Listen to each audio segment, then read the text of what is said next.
আমরা প্রায় বলে থাকি, কখন কখন তুমি পার্কে যাবে, কখন কখন তুমি ভাত খাবে, কখন কখন তুমি মাঠে খেলবে। এরকম শত শত বাক্য নিজেই তৈরি করুন ইংরেজি স্ট্রাকচার ফলো করে। স্ট্রাকচার কখন কখন এটার পরিবর্তে আমরা ব্যবহার করব হাউ অফেন। অনেকে অফটেনও বলে, তো অফটেনও হবে, অফেনও হবে।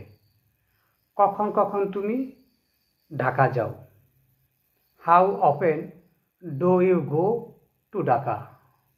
কখন কখন তুমি ভাত খাও, how often do you eat rice.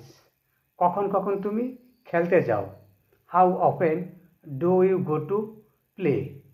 কখন কখন তুমি ঘুমাতে যাও, how often do you sleep. এইভাবে